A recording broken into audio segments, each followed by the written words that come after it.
ગુજરાતમાં એપ્રિલ મહિનામાં કુદરતના બેવડા મિજાજ જોવા મળશે, જેમાં એક તરફ અંગ દજાડતી ગરમી અને બીજી તરફ કૌતુક સર્જતો વરસાદ જોવા મળી શકે છે। હવામાન નિષ્ણાંત અંબાલાલ પટેલની આગાહી મુજબ 12 થી 20 એપ્રિલ દરમિયાન ગરમીનો આંતક વધશે અને મધ્ય ગુજરાતમાં પારો 44 ડિગ્રીને વટાવી શકે છે। જો કે 16 એપ્રિલથી પશ્ચિમી વિક્ષેપને કારણે વાદળછાયું વાતાવરણ સર્જાશે અને 18 થી 22 એપ્રિલ દરમિયાન રાજ્યના વિવિધ ભાગોમાં પ્રી મોન્સૂન વરસાદ કે છાંટા પડવાની શક્યતા છે। મે મહિનામાં ગરમીની સાથે વંટોળિયા અને અરબ સાગર તથા બંગાળની ખાડીમાં ખતરનાક વાવાઝોડાની હલચલ જોવા મળી શકે છે, જે ખેડૂતો અને નાગરિકો માટે ચિંતાનો વિષય બની શકે છે।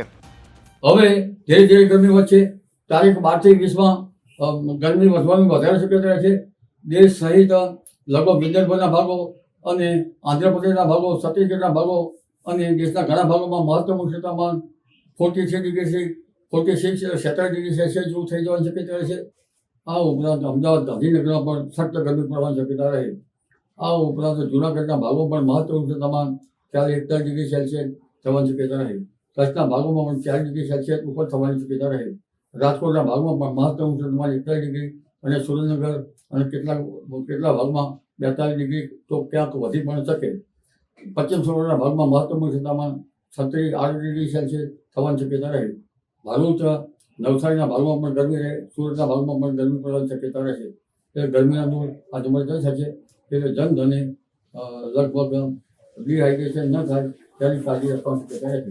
તારીખ 18 થી 22 માર્ચ 25 વિકોપ આવશે એટલે 38 આસપાસ ગુજરાતના હવામાનમાં પલટો આવવાની શક્યતા રહેશે અને કોઈ ભાગમાં વાદળવાયુ આવે અને સાનુકૂળ પરિસ્થિતિ હશે તો પ્રી મોન્સૂન એક્ટિવિટીનો ક્યાંક વરસાદ થવાની શક્યતા રહેશે। પરંતુ ખાસ કરીને આ માસના અંતમાં અને મે માસની શરૂઆતમાં મજબૂત પશ્ચિમ વિક્ષોભના કારણે દેશ સહિત ગુજરાતના ભાગમાં અસર થવાની શક્યતા રહેશે।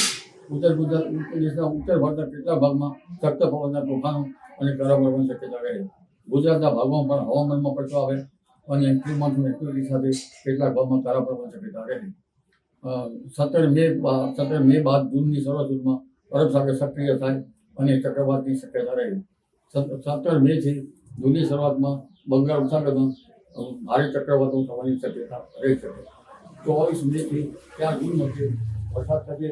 જે ભાગમાં વરસાદ થશે તે ભાગમાં ચોમાસાનો વરસાદ થવાની શક્યતા રહેશે। આ વખતે ચોમાસું ખંડી વૃષ્ટિ હોવા છતાં ગુજરાતનું ચોમાસું 94%, કોઈ ભાગમાં 96% તો કોઈ ભાગમાં 98% રહેવાની શક્યતા રહેશે। પરંતુ સઘળા ભાગમાં એક સરખો વરસાદ થવાની શક્યતા રહેતી નથી।